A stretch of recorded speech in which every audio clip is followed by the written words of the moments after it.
Welcome back, warriors of the mind.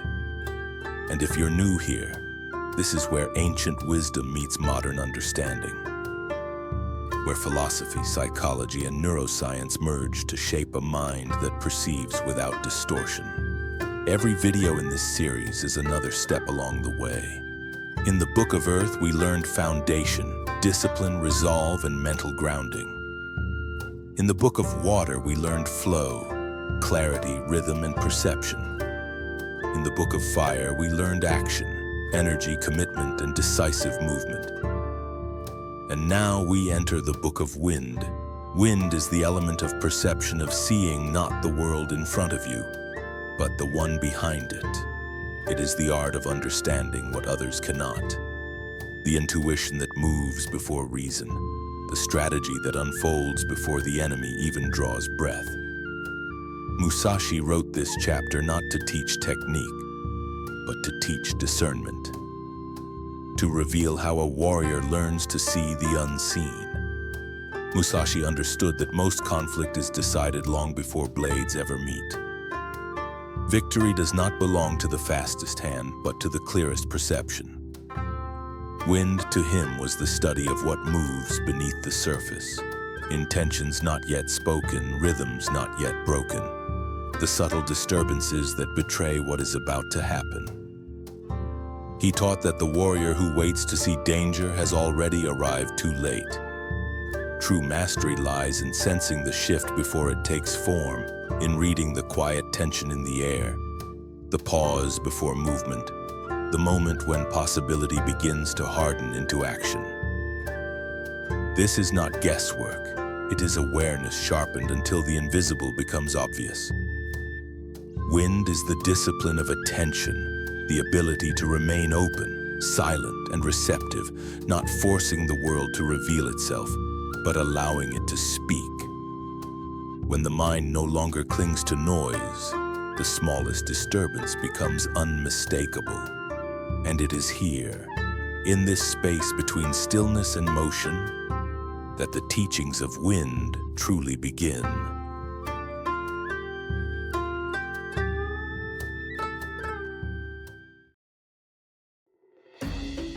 A fog drifts across a quiet valley. The night is still, too still. Leaves tremble though no breeze touches them. Musashi kneels in the grass, eyes closed, hands resting loosely on the hilts of his twin swords. Behind him, a hidden archer draws the string of a Yumi bow. The target is motionless, unaware, vulnerable, or so it seems. The bowstring whispers a breath later. The arrow cuts through the mist. But before the arrow ever reaches him, before the sound of the bow even reaches his ears, Musashi has already moved. A single step, a shift in weight, a tilt of the head. The arrow slices past, grazing nothing but the air where he used to stand. The archer stares in disbelief. Musashi turns, not in anger, but with the calm of a man who already knew, because wind is not speed. Wind is awareness. It is sensing intention before it becomes action. Reading rhythm before it becomes movement, knowing the unseen currents of the world, and placing yourself where danger is not. Most warriors see what is happening. A master sees what will happen. This is the lesson of the Book of Wind. Perception refined into instinct, intuition forged into strategy, and awareness elevated to truth. To Musashi, wind was never about the literal breeze. It was about the unseen influences that shape every moment. People's intentions, their habits, their fears, their blind spots. Modern neuroscience calls this predictive processing, the brain's ability to forecast the future based on patterns it has collected across a lifetime. Your mind is constantly predicting where danger lies, what others intend, how events will unfold. The Book of Wind teaches you to refine that prediction, to see beneath the obvious, to read the patterns others overlook, to perceive the space between things. The invisible lines of strategy that decide victory long before the first clash. Wind is perception turned to power. It is the element of understanding. Now let's enter the lessons. Lesson 1. The invisible thread. Every moment carries a hidden direction, a current beneath the surface. Musashi called this reading the wind. The ability to sense what is coming before it arrives. He wrote, "Perceive that which cannot be seen with the eye." This was not poetry, it was training. In neuroscience, we call this interoception and anticipatory awareness. The brain's capacity to detect microsignals before they become events. Before someone acts, their breath changes. Before they lie, their voice shifts. Before they lose, their posture falters. Before they attack, their rhythm betrays intention. Most people miss these signals because the conscious mind is slow. But the subconscious? It notices everything. This is why elite athletes talk about feeling the play or knowing exactly what will happen before it happens. It's not supernatural, it's pattern recognition beyond conscious thought. Musashi trained this through stillness, by clearing the mind so the senses could speak. He wrote, "The way is in training." To him, perception wasn't talent, it was discipline. The brain has a system called the salience network, which highlights what matters and filters what doesn't. Most people overload it with noise. Worry, distraction, fear. When the mind is cluttered, perception collapses. Wind teaches you to empty the mind so that the invisible thread of the moment becomes visible. A warrior who perceives the unseen wins the battle before it begins. But perception alone is not enough, because perception is not passive. It is active, predictive, and constantly shaping reality before it arrives. Your brain does not wait for the world to happen, it models it. It runs silent simulations of what is likely, what is dangerous, what is about to change. Every breath you notice, every shift in posture you sense, every hesitation you feel in another. These are signals processed long before conscious awareness catches up. Most people live disconnected from this system. They drown it in noise. They override subtle signals with thought, doubt, and distraction. And in doing so, they lose access to the very intelligence designed to keep them ahead of events. Musashi understood that clarity of perception comes not from effort, but from removal. Removing excess tension and excess thought. When the mind quiets, perception sharpens. When perception sharpens, time seems to stretch. Openings appear where others see only chaos. This is why the warrior of wind does not rush. He does not react. He positions himself before conflict forms. He stands where danger never fully arrives. And this is where the path continues. Because once you learn to perceive the invisible thread within a moment, you must also learn to perceive the invisible threads within others. To see how minds move, how habits form, how different schools of thought shape different outcomes. That is the next lesson of wind. Not just seeing what is coming, but understanding why it comes at all. Lesson 2. The echo of other schools. The Book of Wind is unique because Musashi openly critiques other schools of martial arts. But he wasn't insulting them. He was learning from them. He wrote, "You should investigate other schools' strategies and understand the strengths and weaknesses of each." By studying other schools, Musashi gained the ability to anticipate their decisions because he understood how they thought. This is wind, shifting perspectives, seeing the world through multiple lenses and refusing to be confined to a single method. Modern psychology calls this cognitive flexibility, the mental agility to adapt ideas, switch strategies, and see situations from every angle. Rigid minds break, flexible minds flow. Musashi warned that clinging to one school creates blindness. To him, a warrior who studies only one approach is like a ship that knows only one direction of the wind. Wind teaches that mastery requires breadth. Multiple strategies, multiple rhythms, multiple viewpoints. The more ways you can see the world, the more ways you can win. When you study many ways of thinking, something subtle begins to happen. Your mind stops clinging to certainty. It loosens its grip on being right and becomes curious instead. This is where true perception is born, not from dominance, but from openness. Not from asserting one truth, but from holding many at once. A warrior who understands only his own way sees the world in straight lines. A warrior who understands many ways begins to see curves, shadows, and hidden paths. He no longer reacts to what is presented. He anticipates what must come next. Neuroscience shows that this breadth of perspective physically reshapes the brain. New neural pathways form as competing ideas coexist. Rigid patterns soften. Adaptability replaces fixation. And with adaptability comes speed, not of the body, but of understanding. This is why Musashi believed that to know others was to weaken them without striking. Because when you understand how a mind moves, you see its limits long before it does. And yet, there is a deeper shift that occurs here. When the mind becomes flexible enough, it no longer needs to consciously analyze every option. Perception begins to act on its own. Understanding becomes instantaneous. This is where wind stops being something you study and becomes something you feel, not as emotion, but as intuition. And that is where the next lesson begins. Lesson 3. The whisper of intuition. Intuition is not magic. It is the mind's fastest form of intelligence. Musashi relied on intuition not as a feeling, but as a refined sense sharpened through years of discipline.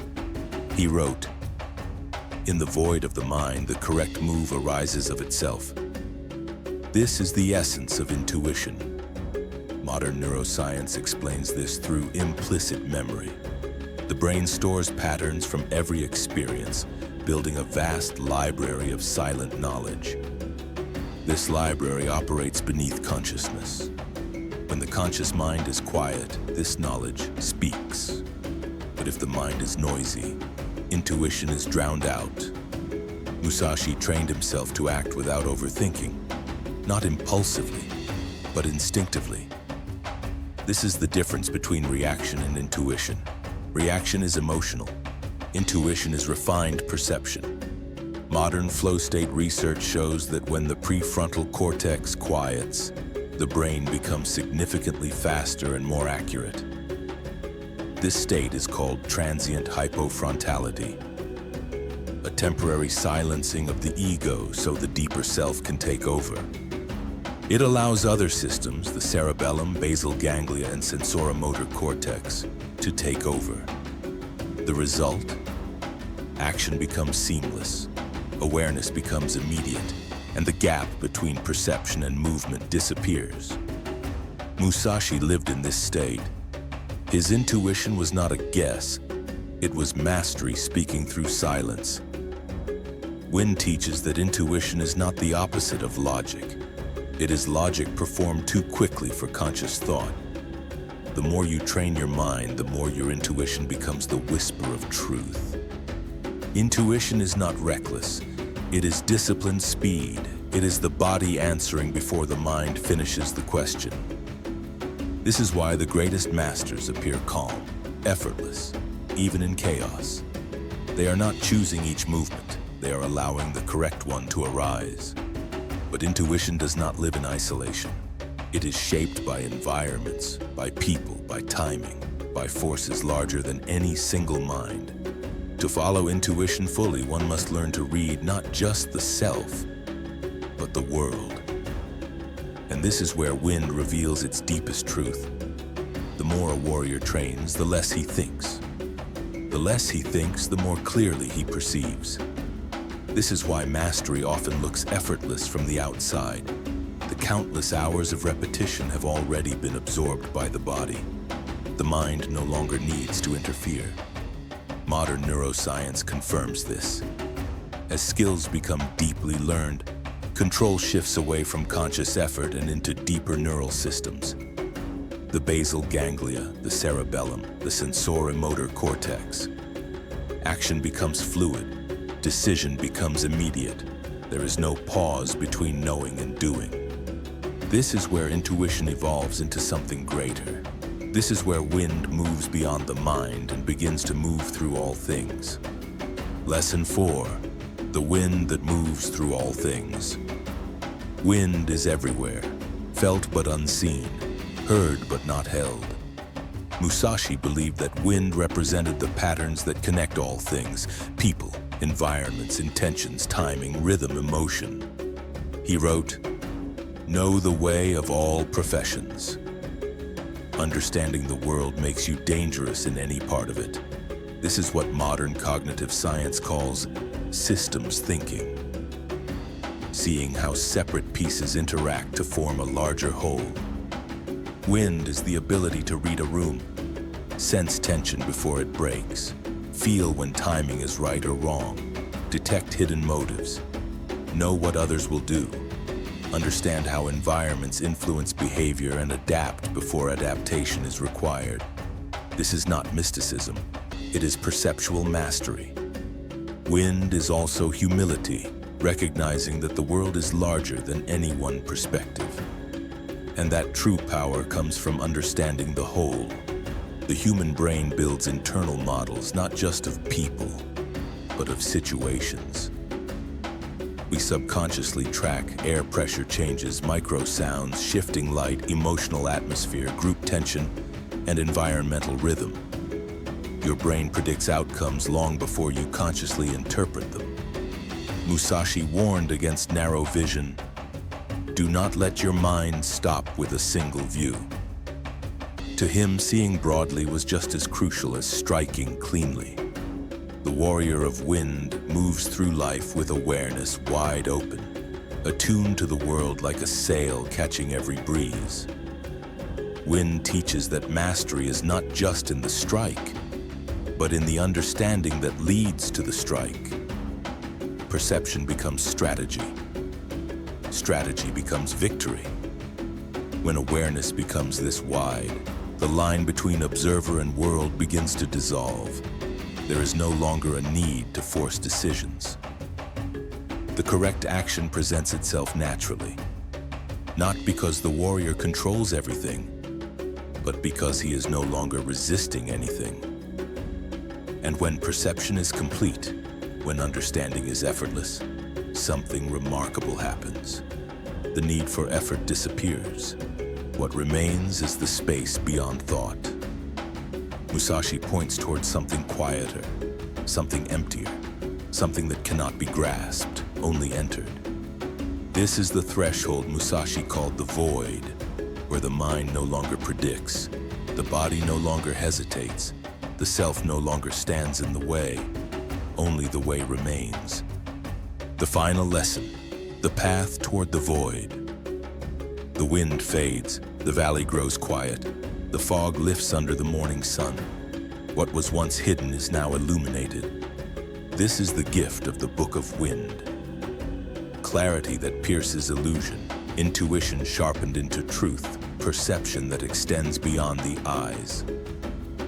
Musashi wrote, "In the Book of Wind I speak of seeing the way from all directions. Wind teaches broad awareness, the wisdom to understand all paths, all rhythms, all perspectives. Through earth we gained foundation, through water perception, through fire action, through wind understanding." But Musashi's journey does not end here. Beyond wind lies the final chapter, the Book of the Void. He wrote, "In the void there is nothing, and yet it is the way. Void is not emptiness. Void is clarity without distortion, action without hesitation, perception without fear, the purest form of mastery, where the self dissolves and only truth remains." Wind prepares you for this. It strips away illusion and teaches you to see clearly so that when you reach the void, you arrive without baggage. And so this chapter ends as all winds do. softly but with the promise of transformation. Wind teaches you to see the world. Void teaches you to see yourself. If wind is the art of perceiving all things, void is the art of becoming nothing, and therefore becoming limitless. So join me in the next chapter where we explore Musashi's most mysterious teaching. How mastery is found not in what you add, but in what you release. How the greatest power comes from the space beyond thought and the calm beyond motion. The way continues, and the Book of the Void awaits. Thank you for watching, and I'll see you in the next one.